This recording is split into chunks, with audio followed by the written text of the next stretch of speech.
Good morning student. आज हम आपको क्षेत्रीय पुस्तक के अंतर्गत ल्यासा की ओर पाठ का पार्ट 1 समझाने जा रहे हैं। इस पाठ के माध्यम से लेखक राहुल संकायन ने एक पर्वतीय यात्रा का वर्णन किया हुआ है जो तिब्बत में है और किस तरह की यह यात्रा है उसी के बारे में उन्होंने विस्तार से वर्णन किया हुआ है। इसमें लेखक ने उन रास्तों का वर्णन किया हुआ है जहां पर चलना बड़ा मुश्किल काम होता है और यदि वहां पर लोग जाते भी हैं तो कितने मुश्किल से पहुंच पाते हैं उसी का उन्होंने वर्णन किया हुआ है।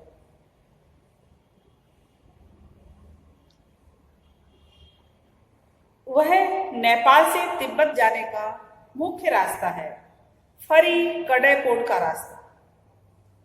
जब नहीं खुला था तो नेपाल ही नहीं हिंदुस्तान की भी चीजें इसी रास्ते तिब्बत जाया करती थी।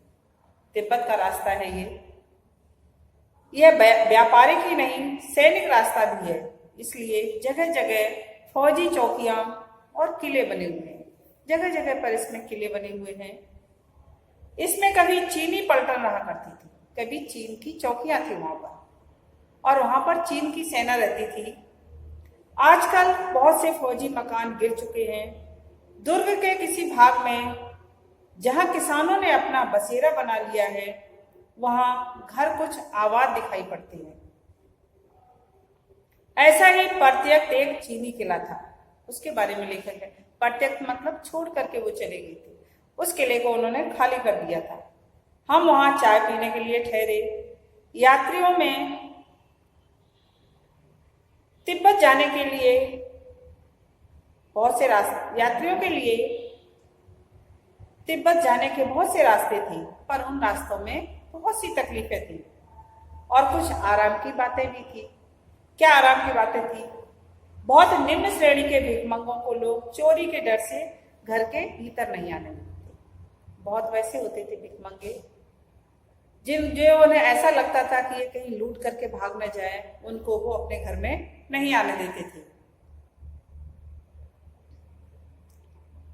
और औरतें पर्दा न करती थी। लोग चोरी के डर से घर के भीतर निम्न श्रेणी के भिखमंगों को नहीं आने देते थे।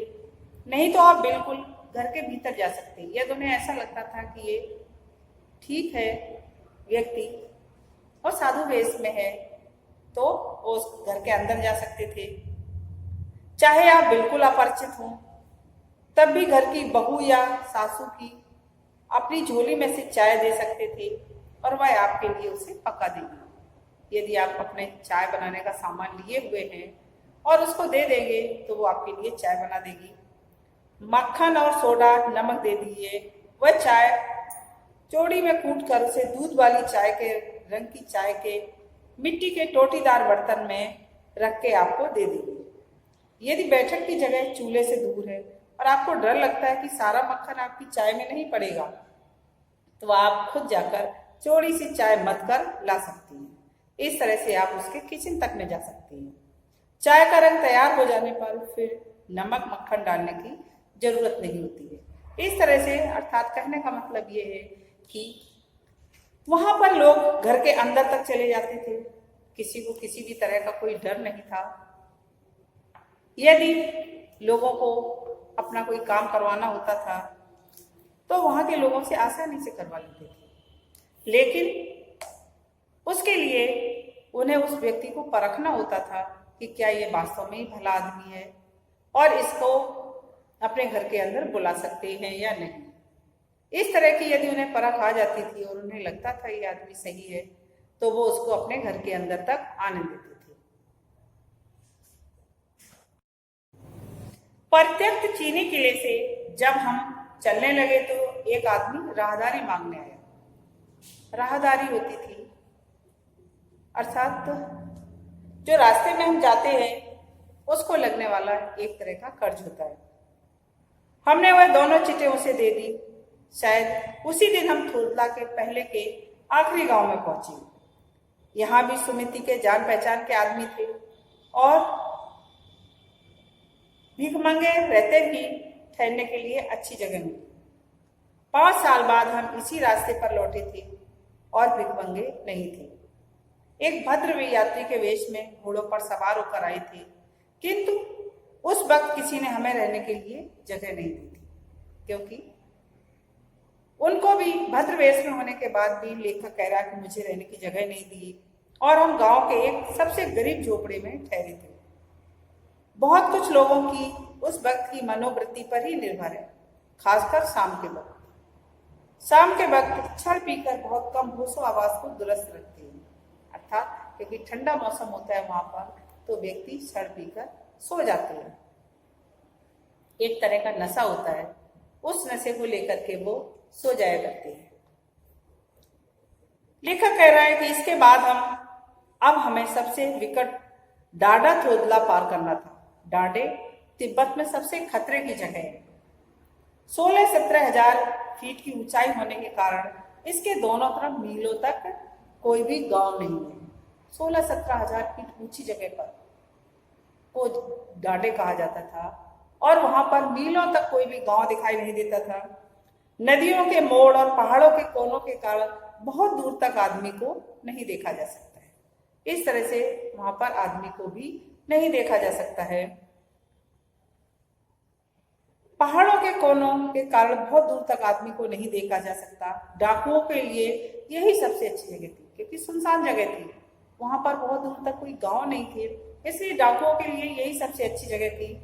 तिब्बत में गांव में आकर खून हो जाए तब भी खूनी को सजा नहीं मिल पाती थी, लेकिन इस निर्जन स्थानों में मरे हुए आदमियों के लिए कोई परवाह नहीं करता, क्योंकि निर्जन है, वहां पर कोई गवाह और सबूत नहीं मिलता और कानून तो गवाह और सबूतों पर आधारित होता है। इस तरह से वहां पर भी है ना सजा नहीं मिल पाती, लेकिन इस निर्जन स्थानों में मरे हुए आदमियों के लिए कोई परवाह नहीं करता। सरकार खुफिया विभाग और पुलिस पर उतना खर्चा नहीं करती है।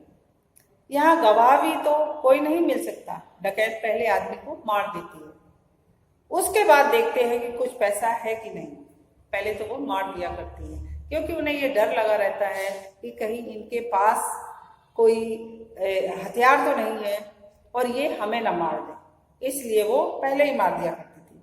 हथियार का कानून न रहने के कारण यहाँ लाठी की तरह लोग पिस्तौल बंदूक लिए फिरते हैं। डाकू जब जान से न मारे तो खुद उन्हें अपने प्राणों का खतरा बना रहता है। जैसा कि हमने आपको बताया कि उन्हें खुद ऐसा लगा रहता है कि कहीं ये जाने वाला व्यक्ति यात्री खुद तो कोई पिस्तौल या बंदूक नहीं लिए हुए हैं कि वो हमें मार दे। इससे पहले डाकू उनको खुद ही मार दिया करते थे। गांव में हमें मालूम हुआ कि पिछले ही साल थोड़ला के पास खून हो गया। शायद खून की हम उतनी परवाह नहीं करते, क्योंकि हम भिखमंगे थे, हमारे पास कुछ था ही नहीं। और जहां कहीं वैसी सूरत देखते, टोपी उतार कर जीभ निकाल कर कुची कुची, मतलब दया करो मेरे ऊपर, दया करो, 1 पैसा कहते हुए भीख मांगने लगते। लेकिन पहाड़ की ऊंची चढ़ाई थी, पीठ पर सामान लाद कर कैसे चलते। अब अगला पड़ाव 16-17 मील से कम नहीं था। मैंने सुमति को कहा कि यहाँ से लैंड कोर्ट तक के लिए 2 घोड़े कर लो, सामान भी रख लेंगे और चले चलेंगे। इस तरह से लेखक ने कहा कि अपना सामान भी उन घोड़ों के ऊपर आ जाएगा और उसके ऊपर बैठ के भी चलेंगे, क्योंकि 16-17 मील किस तरह से पैदल चला जा सकता है, और वो भी पहाड़ी इलाके पर। पहाड़ी इलाके पर तो चलना बहुत मुश्किल होता है। इसलिए लेखक कह रहा कि मैंने अपने मित्र सुमति से कहा कि घोड़े कर लेते हैं और उस घोड़े पर सामान भी अपना आ जाएगा और उसी पर बैठ के चलेंगे। इस तरह लेखक बताना चाहता है कि पहाड़ों की यात्रा बहुत ही कठिन होती है। उस यात्रा पर जाने को सुंदर दृश्य दिखाई देते हैं, मनोरम सुंदरता भी होती है चारों तरफ, लेकिन उसकी यात्रा करना बहुत कठिन काम होता है। एक एक पग चलना, ऊपर चढ़ना बहुत मुश्किल काम होता है। इस तरह से लेखक कहता है कि उन्होंने वहां पर यात्रा की। आगे का भाग हम कल बताएंगे। धन्यवाद।